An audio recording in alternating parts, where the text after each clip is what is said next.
Hello viewers, আজকে আমি আপনাদের দেখাবো যে অ্যালোভেরা দিয়ে আম গাছের ডাল কেটে কিভাবে আপনি আমের চারা তৈরি করে বাসার ভিতরে ফুলের টবের ভিতরে আম তৈরি করতে পারেন। চলুন দেখুন। প্রথমে আপনি কি করবেন, এই যে অ্যালোভেরাটা এটা আপনি কেটে নেবেন 3 ইঞ্চি লম্বা করে কেটে নেবেন। মনে রাখবেন অ্যালোভেরাটা একটু পুরো হইতে হবে, কারণ এটা কাটার সময় যাতে এই 2 খণ্ড ডাল দেখা যাচ্ছে, এর ডাল 2 খণ্ড যাতে ওর ভিতরে সুন্দর করে বসে যায়। এখন দেখুন কিভাবে অ্যালোভেরা কাটবেন। খেয়াল রাখুন, মনোযোগ দিয়ে দেখবেন। মনে রাখবেন অ্যালোভেরাকে কাটতে যেয়ে যাতে আপনার হাতে অস্ত্র দিয়ে না কেটে যায়, সেদিকে অবশ্যই খেয়াল রাখবেন।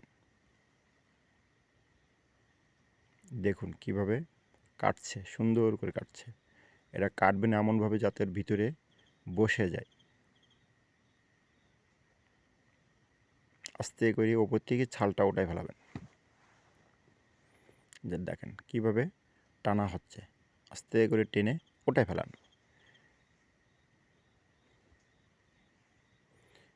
এবার এই যে ডালের কাটা অংশ নিচের দিকে দিয়ে আস্তে করে চাপ দেন, যাতে অ্যালোভেরার যে রসটা আছে রসের অর্ধেক পর্যন্ত অথবা হাফ পর্যন্ত ডালটা বসে যায়। একই পদ্ধতিতে পরের যে অংশটা আছে সেটা একইভাবে আপনি কেটে নেবেন। মনে রাখবেন এটা আপনি বাসায় বসে করতে পারবেন, কিন্তু আম গাছের যে ডালটা, এই ডালটা অবশ্যই কাঁচা হতে হবে এবং যখনই আপনি কাটবেন তখনই এটা করলে ভালো হয়। নাহলে ও যদি শুকায় যায় তাহলে আপনার ওটা কাঙ্ক্ষিত চারা এবং চারা নাও বেরোতে পারে, শুকানো যাবে না। কাঁচা অবস্থায় কেটে অ্যালোভেরার ভিতরে সুন্দর করে বসায় দিতে হবে। দেখেন কত সুন্দরভাবে বসানো হয়েছে। এবার কি করবেন, দুইটা পাশাপাশি দেখবেন যে আমার বসানোটা ঠিক হয়েছে কেমন। এখন একটি প্লাস্টিকের টবের ভিতরে আপনি ছিদ্র করে দিবেন, পিছন থেকে ছিদ্র করে দিবেন, যাতে আপনি পরবর্তী পানি দিলে যাতে আপনার পানিটা নিচে দিয়ে বেরিয়ে যেতে পারে।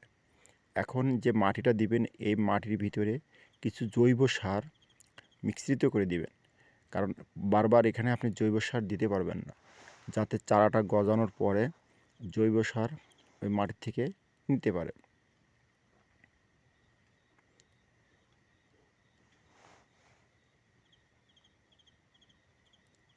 দেখুন কিভাবে সার ওখানে মাটি দিয়ে মিক্সার করানো সার কিভাবে দেওয়া হচ্ছে, এবং এই যে আপনার অ্যালোভেরা দুইটা সুন্দর করে পাশাপাশি বসানো হচ্ছে।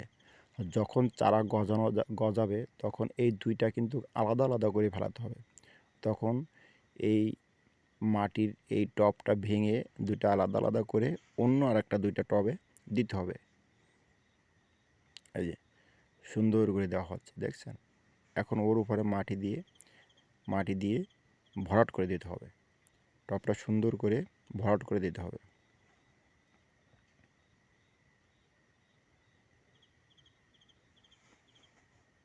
এবার পানি দিতে হবে, দেখেন সুন্দর করে পানি দিয়ে ভিজায় দিতে হবে।